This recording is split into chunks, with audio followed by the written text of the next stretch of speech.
Hello বন্ধুরা, welcome my another blog. আর এই video তোমরা দেখলে বুঝতে পারবে অনেক দিন আগেকার ভিডিও। এটা যে দুর্গাপূজার ভিডিও। আমি এখন এই ভিডিওগুলো এডিট করছি, তার কারণ আমি যখন এই ভিডিওগুলো বানিয়েছিলাম দুর্গাপুজোতে, তখন আমি ব্লগ হিসেবে বানাইনি, জাস্ট বাড়িতে দেখানোর জন্য বানিয়ে রেখেছিলাম ভিডিওগুলো। তো এখন মোবাইলের অর্থাৎ ফোনের আমার স্টোরেজ ফুল হচ্ছে, তাই দেখলাম যে ভিডিওগুলো ব্লগ হিসাবে কেননা পোস্ট করা যেতেই পারে। তো এতদিন পরে পোস্ট করছি 2024-এর দুর্গাপুজোর ভিডিও এগুলো। তো 2025-এ আবার দুর্গাপুজোর আসতে চললো, কয়েকটা মাস আর দেরি। তো দেখো, পুরো ভিডিও দেখতে পাচ্ছ। আর এইটা হচ্ছে আমি যেখানে থাকতাম আগে, দমদম বেদিয়াপাড়ার পুজো, মানে আমি এই পাড়াতেই থাকতাম। তো আমি এখন পুজো দেখতে বেরিয়েছি, আমরা কাজে যাইনি এদিন। মামা আর আমি দুজনে 11টা পর্যন্ত কাজ করেছে, রাত্রেবেলায় ঠাকুর দেখতে বেরিয়েছি। তো তোমরা দেখতে পেলে কেমন লাইটের প্যান্ডেল, গেটগুলো। এখন এই দেখো, এটা যে আমরা যাচ্ছি প্যান্ডেল পর্যন্ত যাবো, দুর্গা প্যান্ডেল। এখানে লাগা আছে এলসিডি, এলইডি বোর্ড, এলসিডি লাগানো আছে। আর এটা যে রাস্তা যাচ্ছি আমরা। আর এর আগে তোমরা দেখলে পেছন দিকে যে আগে দেখে ভিডিও ছেড়ে আসলাম, যেটা বড় গেট, মেন গেট করেছে, যেটা তোমার কি বলবো এটাকে, রেল লাইন যাচ্ছে উপর দিয়ে, ব্রিজের তল দিয়ে আমরা হেঁটে আসলাম। এই দেখো, ইয়ামা, সরি, বিএমডাব্লিউ কার, বাইক, কার নয়, সরি। আর এই পুজো কলকাতা, সত্যি কথা আমি পুজো পুজো কলকাতা দেখবো, কলকাতায় পুজো দেখবো এই ভাবতে ভাবতে বহুদিন গেল, কেটে গেছে। তো আমার জীবনে প্রথম আমি কলকাতায় পুজো দেখছি। এই দেখো, দেখছো কত সুন্দর আর্টিস্টের কাজ করেছে। আমরা এগুলো দেখতাম, দিনের বেলায় করতো সব কাজগুলো।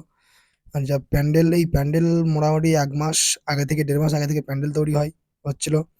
হ্যাঁ, আরো অনেক জায়গায় প্যান্ডেল দেখেছি আমি, বা ঠাকুর দেখেছি আমি সবগুলো পোস্ট করবো আস্তে, আস্তে। যেমন তোমার লেক টাউন, শ্রীভূমি, দমদম পার্ক, বাগুইআটি দক্ষিণ পাড়ার পুজো দেখেছি। সমস্ত কিছু ভিডিও করানো আছে। তো সেগুলো আমি এখন আস্তে, আস্তে পোস্ট করব। তোমরা দেখতে থাকো আর পুরো ভিডিও এনজয় করতে থাকো। যারা কখনো কলকাতা আসোনি দুর্গাপুজো দেখতে, তারা অবশ্যই পুরো ভিডিও দেখবে, যে দেখতে পারবে। এই দেখো, একটা ভিতরে একটা শুধু এলসিডি লাগানো আছে। আর এইটা হচ্ছে মেইন গেট প্যান্ডেলের। আর এই যে প্যান্ডেলটা, একটা থিম তৈরি করেছে একটা রাজস্থানের ঘুমুর ঘটা, যে হয়তো রাজস্থানে যে রাজারা করাতো, রাজাদের আমলে যে ঘুমুরের ঘটা হতো, সেই ঘটা অনুযায়ী যে রাজপ্রাসাদ, সেই প্রাসাদ তৈরি করানো হয়েছে এখানে, প্যান্ডেল দিয়ে সাজানো হয়েছে। এখানে কিছু, কিছু স্ট্যাচু লাগানো আছে। এইটা হচ্ছে তোমার কি বলবো, আমরা বাংলায় বলি, গ্রামাঞ্চলে আঙিনা বলি, যে আঙিনা। এটা হচ্ছে তোমার প্যান্ডেলের ভেতরে আঙিনা এটা। এরপরে ঠাকুরটা যেখানে আছে মূর্তি, সেইখানে আমরা প্রবেশ করব, যাবো ভিতরে আস্তে, আস্তে। এইদিকে তোমার গেট আছে। এই দেখো, ঝুমুরের নাচ হচ্ছে এখানে, দেখাচ্ছে ঝুমুর নাচ। আহ, এই দিক দিয়ে আমরা উঠবো। এই যে লোকটা ভিডিও করছে এখন, দেখছো একজন। তো আমরা এদিক দিয়ে উঠবো ভিতরে যাওয়ার জন্য। এই দেখো, দেখাচ্ছি, পুরো ভিডিও দেখতে থাকো। খুব সুন্দর প্যান্ডেলগুলো হয়েছে, এত সুন্দর থিম, সত্যি কথাই খুবই এনজয়। আর মেন ব্যাপার, তোমার সব থেকে বড় কথা, এখানে এত এত লোকের ভিড়, পুজো দেখাই মুশকিল। ভাবতাম যে পুজো দেখবো, আমি খুব আহ, ভাবতাম অনেকদিন আগে, বা অনেক বছর আগে আগে ভাবতাম আমাদের গ্রাম থেকে অনেক লোক আসতো পুজোতে কলকাতায়। তো আমারও ইচ্ছে ছিল যে পুজো দেখবো কলকাতায়, কিন্তু কলকাতায় পুজো দেখলাম সত্যি বটে, এ শুধু লোকের ভিড়ে, আর কিছুই নয়। এই থিম দেখা যা বটে বটে, লোকের ভিড় ঠেলাই মুশকিল। এখন তো এখানে ভিড় নেই আজকে। আর এই দেখো, সেই ভিতর আমরা প্রবেশ করলাম একটা গেট দিয়ে, আর একটা বেরোনো গেট আলাদা আছে। এই হচ্ছে দুর্গা মন্দির, দুর্গা পুজোর মূর্তি, দুর্গা ঠাকুরের। এইটা হচ্ছে ভিতরটা, দেখাচ্ছি দেখো, পুরোটা ভিতর দেখো। এইটা হচ্ছে সিলিং এ তোমার ফুলঝুরি লাগানো আছে, একটা লাইটের ফুলঝাড়ু। এইটা হচ্ছে তোমার পুরো ওয়াল।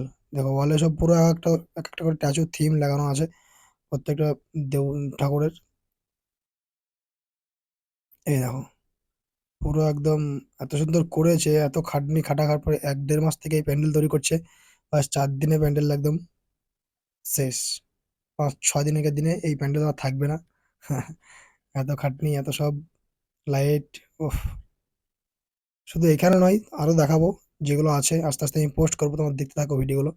যেমন উত্তরপাড়া, হ্যাঁ, উত্তরপাড়া, বাগুইআটি উত্তরপাড়ার দমদম পার্কের তো আশ্চর্য, একদম অসাধারণ করেছে। হ্যাঁ, লেক টাউনের শ্রীভূমির, তারপরে তো টালা, যেটা টালা তো আমি দেখতেই পাইনি।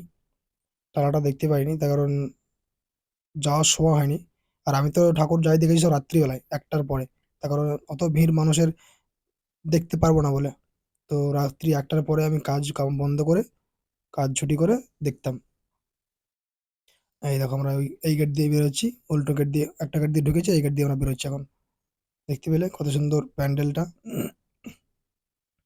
এটা হচ্ছে আমি যেভাবে থাকতাম আগে সেই পাড়ার ভিডিও। এখন অবশ্য অন্য জায়গায় থাকি। তো প্লিজ ভিডিও তোমরা দেখতে থাকো। ভিডিও যদি ভালো লাগে অবশ্যই লাইক, কমেন্ট, শেয়ার করবে। একটু সাপোর্ট করবে। তোমাদের সাপোর্ট আসাতেই সবকিছু। তো আজকের ভিডিও এটা এইখান থেকেই। আর ভিডিও করিনি। পরে আবার আমি পোস্ট করব। দেখতে থাকো। ৪-৫টা ঠাকুর আমি দেখেছি ৪-৫ জায়গায়। তো ৪-৫টা ভিডিও আমি পোস্ট করব। তারপর তো আবার এবছর করবই। এবছর থাকছি আবার দুর্গাপুজোতে। তো চলো দেখা হচ্ছে আবার নেক্সট ব্লগ।